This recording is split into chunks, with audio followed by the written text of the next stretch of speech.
जय हिंद साथियों, स्वागत है आप सभी का एक बार फिर से आपके अपने चैनल कॉम्पिटिटिव एग्जाम्स अड्डा में।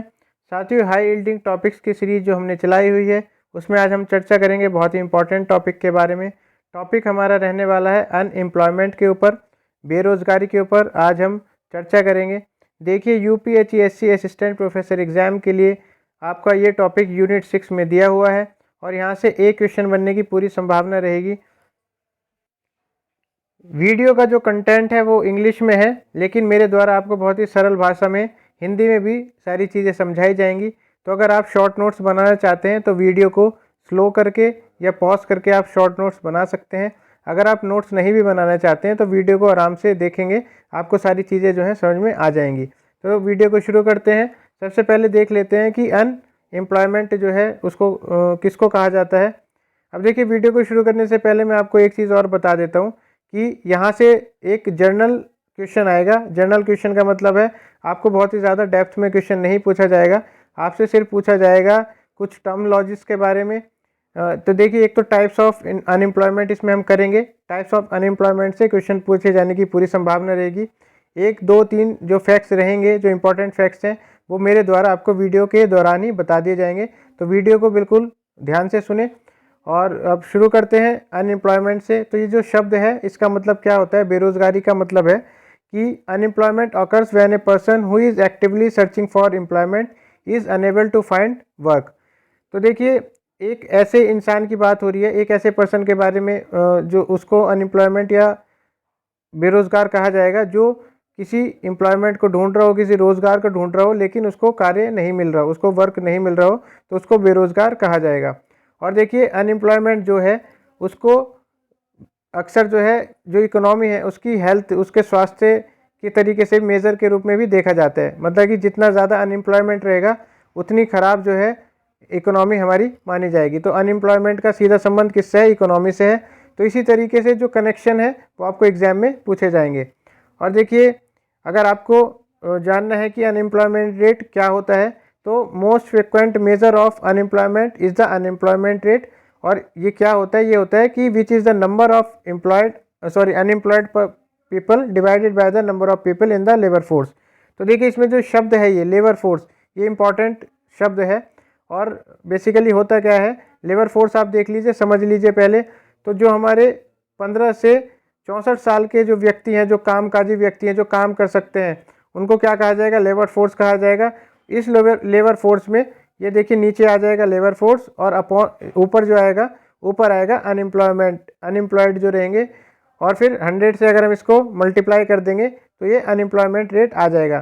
तो देखिए, होपफुली आपको ये समझ में आ गया होगा। ऊपर क्या करना है? आपको अनएम्प्लॉयमेंट रखना है, जो अनएम्प्लॉयड है, सॉरी, और बेरोजगार जो है, और नीचे कौन आ जाएगा? Labour force. लेबर फोर्स मतलब ऐसे सारे व्यक्ति जो काम कर सकते हैं 15 से 64 वर्ष की आयु में।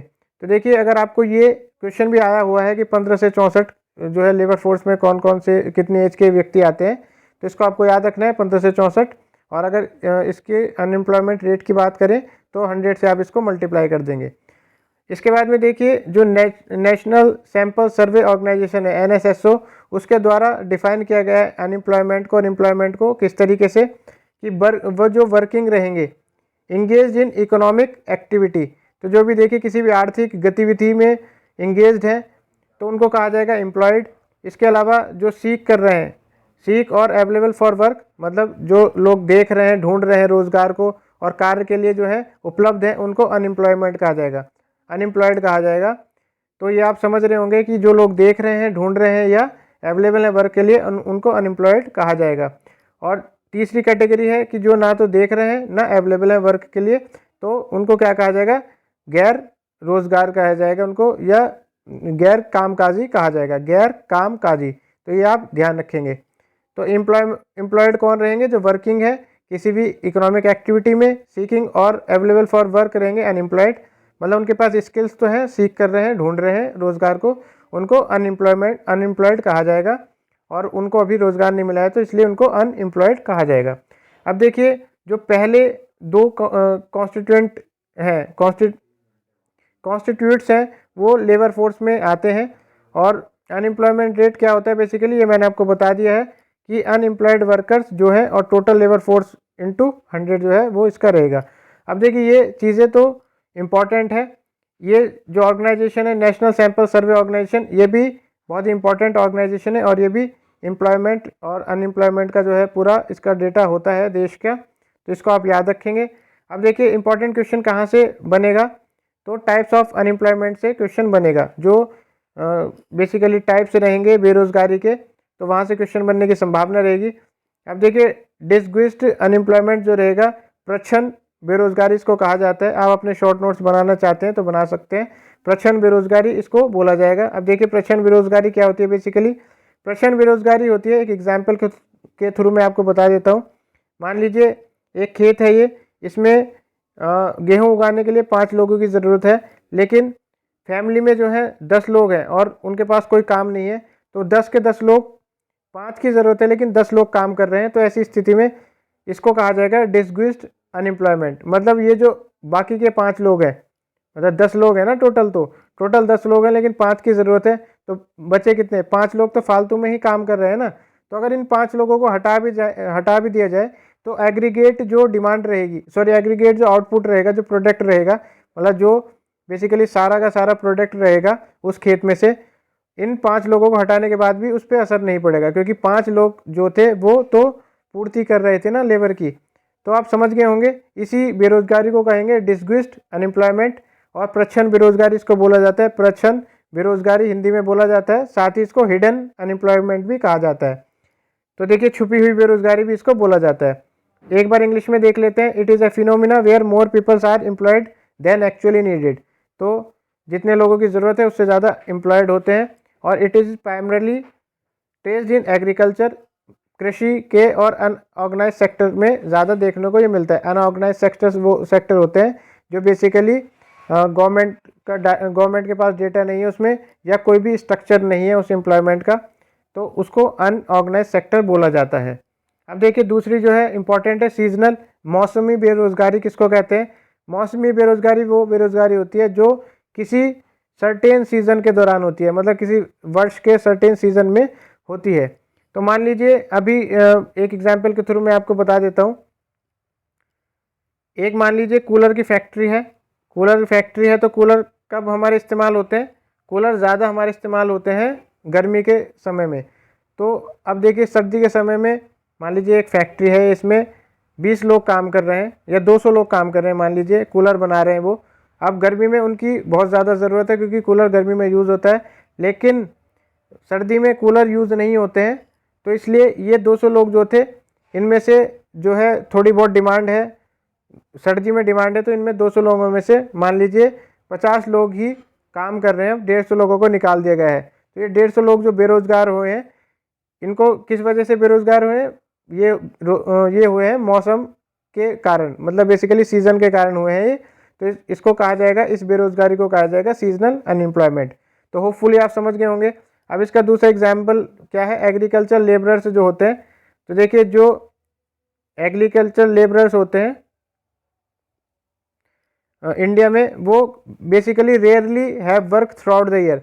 तो एक ऋतु होती है, मान लीजिए रबी की फसल बोई जानी है, खरीफ की फसल बोई जानी है, ज़ैद की फसल बोई जानी है, तो उस टाइम पे इनको रोज़गार मिल जाता है। लेकिन बीच का जो समय होता है, उस समय बहुत सारे लोग जो हैं बेरोज़गार हो जाते हैं, उनको इतनी डिमांड नहीं होती है वर्क की, तो इसलिए इसको क्या कहा जाएगा, मौसमी बेरोज़गारी बोला जाएगा। तीसरा जो है वो है स्ट्रक्चरल अनएम्प्लॉयमेंट। तो स्ट्रक्चरल अनएम्प्लॉयमेंट को हिंदी में कहते हैं संरचनात्मक बेरोजगारी। इंपॉर्टेंट है, ये भी आने की चांसेस रहेंगे। संरचनात्मक बेरोजगारी इसको बोलते हैं। अब देखिए देख लेते हैं क्या है। It is a category of unemployment arising from the mismatch between the jobs available in the market and skills of the available workers in the market. तो बेसिकली देखिए इसमें क्या डिफरेंस आता है। जो स्ट्रक्चरल अनएम्प्लॉयमेंट होता है, इसमें स्ट्रक्चर की प्रॉब्लम होती है। मान लीजिए मार्केट में किसी कंपनी में स्किल्स चाहिए कि कंप्यूटर आना चाहिए, लेकिन उस एरिया में जो है 50 लोग बेरोज़गार हैं। ये एक मैं एग्जांपल्स के तौर पे आपको बता रहा हूँ, इसको एग्जैक्टली ना लें। तो 50 लोग बेरोज़गार हैं और इन 50 में से जो है इनको कंप्यूटर नहीं आता है, लेकिन इनके एरिया में कोई फैक्ट्री खुली जहाँ पे जो है 50 लोगों को कंप्यूटर पे काम करना है। अब देखिए इनके पास स्किल्स नहीं है, ये वैसे तो एलिजिबल है काम करने के लिए, लेकिन जो स्किल यहाँ पे मांगी जा रही है वो इसके लिए यहाँ पे अवेलेबल नहीं है। तो ऐसी बेरोजगारी को कहा जाएगा स्ट्रक्चरल अनएम्प्लॉयमेंट, और इसको हिंदी में कहा जाता है संरचनात्मक बेरोजगारी।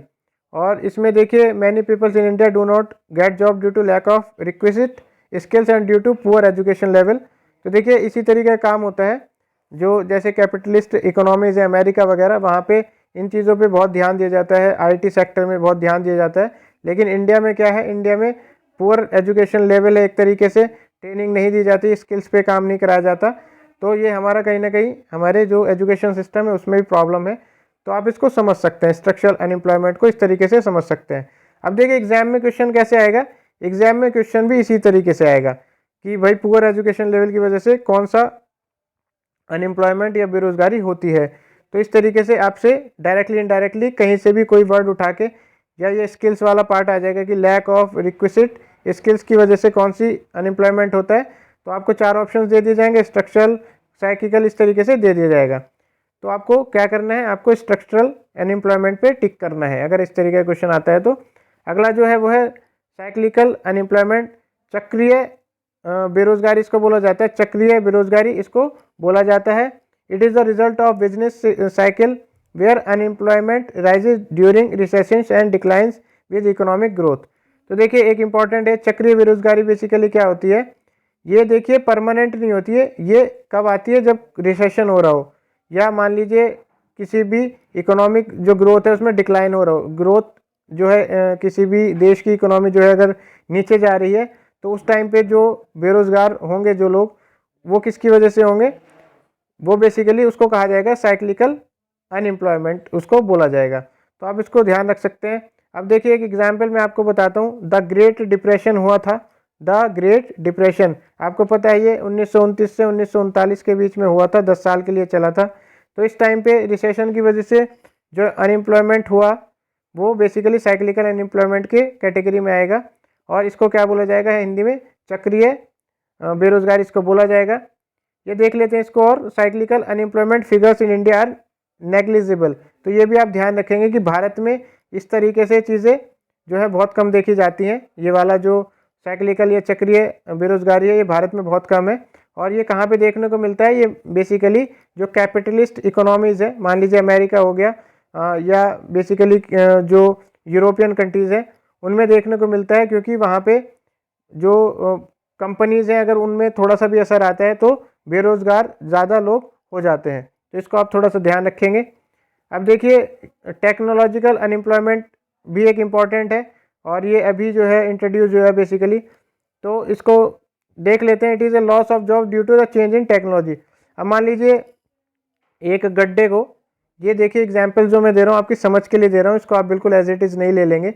एक गड्ढे को खोदने के लिए जो है 50 लोग चाहिए होते हैं, लेकिन जेसीबी का क्या हुआ, निर्माण हुआ। तो जेसीबी आप सभी को पता है। अब जेसीबी ने इन लोगों को क्या कर दिया, सब्स्टिट्यूट कर दिया है, और अब जेसीबी अकेली इस गड्ढे को खोद रही है। तो ये 50 लोग जो हैं अनएम्प्लॉयड हो गए, किसकी वजह से, एक जेसीबी के आ जाने की वजह से। तो इसलिए टेक्नोलॉजिकल अनएम्प्लॉयमेंट इसको कहा जाएगा। अब देखिए एक डेटा है 2016 का डेटा है ये, कि world bank data predict that the proportion of job threatened by the automation in India is 69% year on year. तो देखिए ये डेटा है 2016 का वर्ल्ड बैंक का, कि लगभग 69% जो पॉपुलेशन है उनकी जॉब्स को खतरा है, किसकी वजह से, जो ऑटोमेशन हो रहा है, जो टेक्नोलॉजी की वजह से जो है उनको खतरा है। अब देखिए ये है फ्रिक्शनल अनएम्प्लॉयमेंट, बहुत इंपॉर्टेंट है ये भी, इससे क्वेश्चन आ सकता है। अब देखिए इसमें जो फ्रिक्शनल अनएम्प्लॉयमेंट है, फ्रिक्शनल अनएम्प्लॉयमेंट को हिंदी में कहा जाता है प्रतिरोधात्मक बेरोजगारी, प्रतिरोधात्मक बेरोजगारी इसको बोला जाता है। ये भी इंपॉर्टेंट है, आपके एग्जाम में आ सकता है यहाँ से क्वेश्चन। तो इसमें देख लेते हैं क्या है, the frictional unemployment also called as search unemployment, इसको सर्च अनएम्प्लॉयमेंट भी बोला जाता है। और ये बेसिकली क्या है, ये किसको बोला जाता है, time lag between the jobs when an individual is searching for a new job और is switching between the jobs. तो देखिए क्या होता है कि एक कोई भी एम्प्लॉयड पर्सन है, उसने अपनी कोई जॉब को छोड़ के दूसरी जॉब को सर्च कर रहा है, तो इसके बीच में जो टाइम रहेगा, इसके बीच में उसको जो बोला जाएगा, देखिए उसके पास में स्किल्स भी हैं, सब कुछ है, लेकिन उसने जो अपनी प्रीवियस जॉब है उसको छोड़ दी है, और छोड़ दिया है और दूसरी जॉब को ढूंढ रहा है वो। लेकिन उसको उसमें टाइम लग गया, मान लीजिए 4 महीने 6 महीने जो भी टाइम लगा, तो उस टाइम पे उसको फ्रिक्शनल अनएम्प्लॉयमेंट के या प्रतिरोधात्मक जो बेरोजगारी है उसके अंतर्गत उसको आना पड़ेगा। और इसमें जो है 2 केसेस हैं कि मान लीजिए एक तो जो है वो न्यू जॉब सर्च कर रहा है, मान लीजिए उसने क्या किया है, बीटेक किया है और बीटेक करने के बाद में अब जॉब सर्च कर रहा है, तो ये जो पीरियड था और जॉब सर्च लगने तक के बीच का जो पीरियड है, उस पीरियड के बीच में उसको बेरोजगार बताया जाएगा। और वो कौन सा बेरोजगारी का टाइप रहेगा, वो रहेगा प्रतिरोधात्मक या फ्रिक्शनल अनएम्प्लॉयमेंट। और इसी तरीके से अगर जॉब पहले है और दूसरी जॉब जो है सर्च कर रहा है वो, तो इसके बीच में जो भी टाइम लगेगा इसको भी फ्रिक्शनल अनएम्प्लॉयमेंट या प्रतिरोधात्मक बेरोजगारी बताया जाएगा। अब देखिए इसमें in other words an employ requires times for searching a new job or shifting from existing to a new job. This inevitable time delay causes the frictional unemployment. It is often considered the voluntary unemployment because it is not caused due to shortage of job. तो देखिए एक ये जो है new category जो है बनाई जाती है, कई बार जो है आप किताबें अलग अलग किताबें देखेंगे तो वहाँ पे वॉलंटरी या स्वैच्छिक अनएम्प्लॉयमेंट या बेरोजगारी आपको देखने को मिलेगा। तो ये फ्रिक्शनल अनएम्प्लॉयमेंट का ही टाइप है एक तरीके से। इसमें क्या है, वॉलंटरी कोई भी पर्सन जॉब को छोड़ रहा है, यहाँ पे जॉब की शॉर्टेज की वजह से उसको बेरोजगार नहीं कहा जाएगा, उसकी खुद की इच्छा है, वॉलंटरी अनएम्प्लॉयमेंट इसको बोला जाएगा। The worker themselves quit their job in search of better opportunities. तो आप इस बात को समझ सकते हैं। अब देखिए ये भी इंपॉर्टेंट है, यहाँ से क्वेश्चन बनने की संभावना रहेगी। वर्नरेबल एम्प्लॉयमेंट, वर्नरेबल एम्प्लॉयमेंट इसको बोल जाता है कमज़ोर बेरोजगारी। कमज़ोर बेरोजगारी इसको हिंदी में बोला जाता है। इसका मतलब होता है कि जो लोग भी इनफॉर्मली काम कर रहे हैं, उनका जो सेक्टर है वो अनऑर्गेनाइज्ड है, उनके जो है रिकॉर्ड्स, उनकी जो कंपनी है जिसमें वो काम कर रहे हैं उनके रिकॉर्ड्स मेंटेन नहीं होते हैं, तो इस चीज़ को भी क्या कहा जाता है, इस चीज़ को भी बेरोजगारी कहा जाएगा। किस कैटेगरी में आएगा वो, वर्नरेबल या कमज़ोर बेरोजगारी के कैटेगरी में वो आएगा। और ये देखिए एक भारत में काफ़ी मेन टाइप का अनएम्प्लॉयमेंट है, क्योंकि देखिए कई सारे सेक्टर्स ऐसे हैं जहाँ पे इन तरीक़ों के रिकॉर्ड नहीं बनाए जाते, उनके जो भी वर्कर्स काम कर रहे हैं उनके रिकॉर्ड नहीं बनाए जाते हैं। तो ये आप बिल्कुल ध्यान रखेंगे। अब देखिए इसमें और भी कुछ अनएम्प्लॉयमेंट जो है बेरोजगारी के टाइप आपको देखने को मिल सकते हैं, लेकिन क्वेश्चन जो है आपको ये जो 7-8 मैंने आपको बताएं यहीं से देखने को मिलेगा। अब देखिए इसमें और इम्पॉर्टेंट चीज़ें मैं आपको बता देता हूँ। PDF तो काफ़ी बड़ी है, लेकिन इसमें जो इम्पोर्टेंट चीज़ें रहेंगी, कॉजेज़ वगैरह आपको पता ही है कि भारत की जनसंख्या क्या है, काफ़ी बड़ी है, तो डायरेक्टली इस तरीके से क्वेश्चन नहीं पूछा जाएगा इसमें। अनडायरेक्टली जो भी क्वेश्चन, इनडायरेक्टली जो भी क्वेश्चन पूछा जाएगा उसको आप मैनेज कर सकते हैं। इंपॉर्टेंट चीज़ हम इसमें देख लेते हैं कि गवर्नमेंट द्वारा जो है काफ़ी सारे स्टेप्स लिए गए हैं अनएम्प्लॉयमेंट को ख़त्म करने के लिए। तो ये जो स्कीम्स हैं इनको हम एक वीडियो में अलग से भी कवर कर लेंगे, लेकिन ये मोटा मोटा आपको ध्यान होना चाहिए। तो देखिए एक तो इंटीग्रेटेड रूरल डेवलपमेंट प्रोग्राम आपको दे दिया जाएगा कि निम्न में से कौन सी स्कीम जो है वो अनएम्प्लॉयमेंट से जो है जो सरकार द्वारा जो भी कदम उठाए गए हैं अनएम्प्लॉयमेंट को या बेरोजगारी को ख़त्म करने के लिए नहीं है या है, इस तरीके से क्वेश्चन पूछ लिया जाएगा।